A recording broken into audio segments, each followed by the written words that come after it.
Assalamualaikum warahmatullahi wabarakatuh. Hai anak-anak, jumpa lagi dengan Ustazah Zoom. Gimana kabarnya kalian? Alhamdulillah ya, sehat semuanya ya.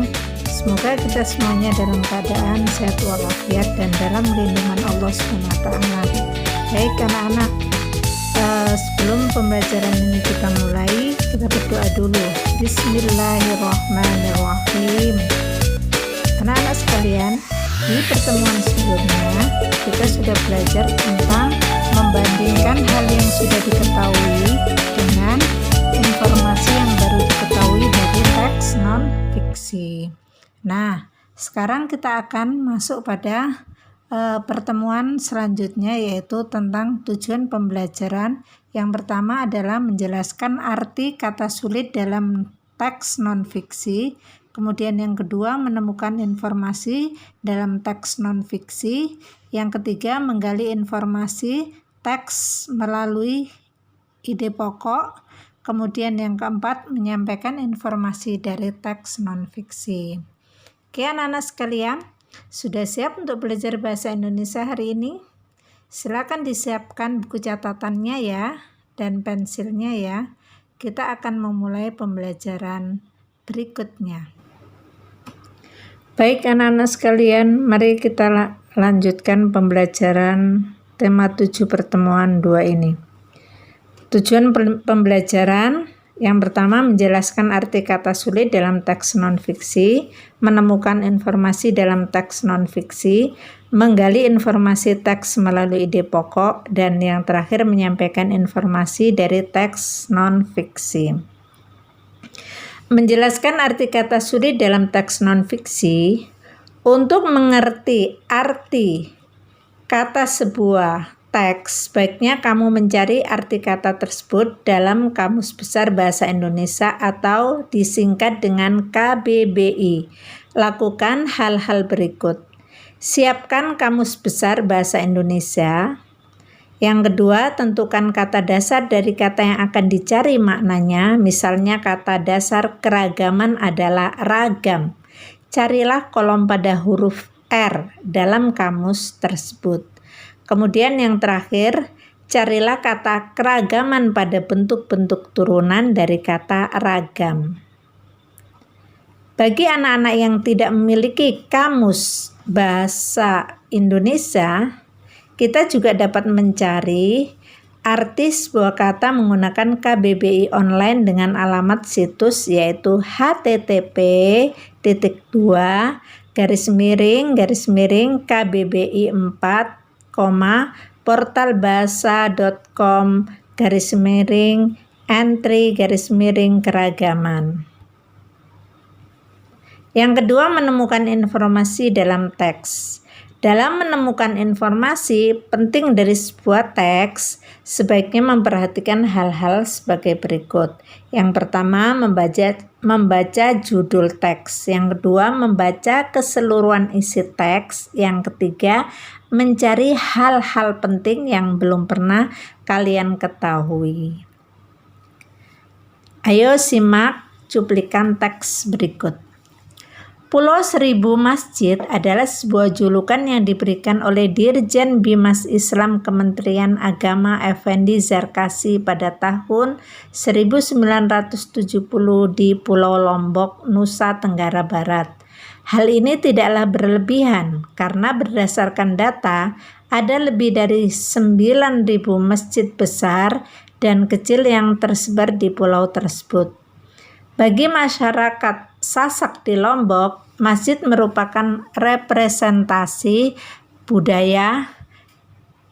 Dalam catatan dia, terdapat 3.767 masjid besar dan 5.184 masjid kecil di 518 desa di Lombok.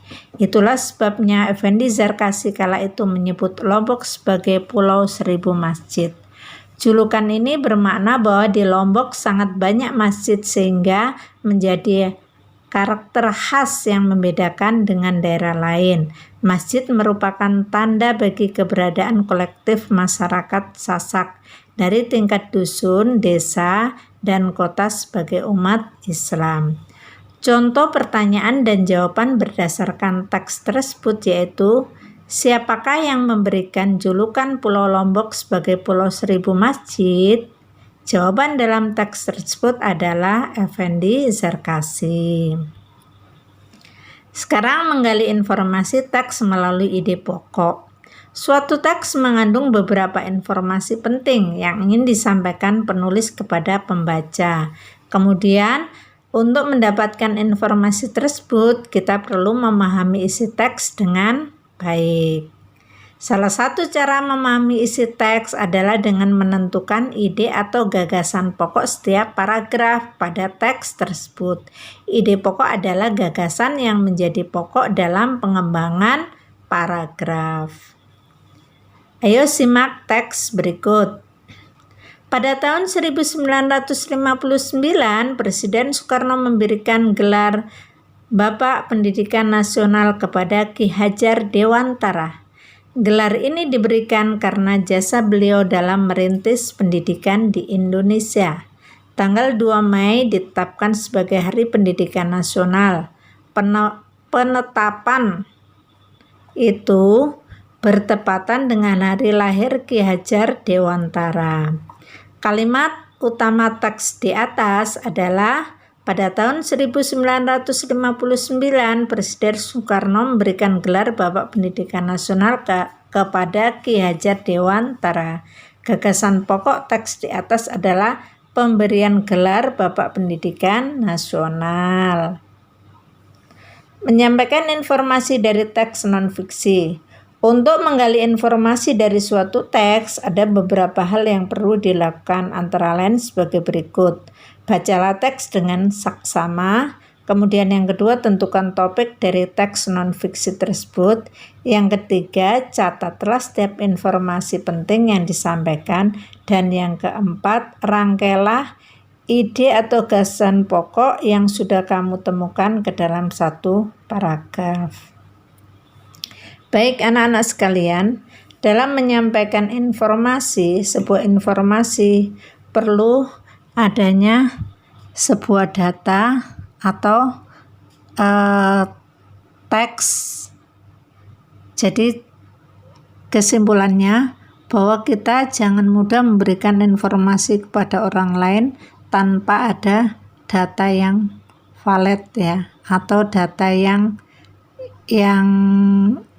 aktual ya, sehingga informasi tersebut tidak mencelakakan orang lain. Demikian, semoga apa yang kita pelajari hari ini bermanfaat bagi kita semuanya. Marilah kita tutup pembelajaran hari ini dengan bersama-sama membaca hamdalah. Alhamdulillahirabbil alamin. Ustazah berpesan tetap menjaga kesehatan, sholat 5 waktu dan tepat waktu, kemudian membantu orang tua, membaca Al-Quran, dan selalu berdoa agar kita dalam lindungan Allah SWT. Ustazah akhiri, Assalamualaikum warahmatullahi wabarakatuh.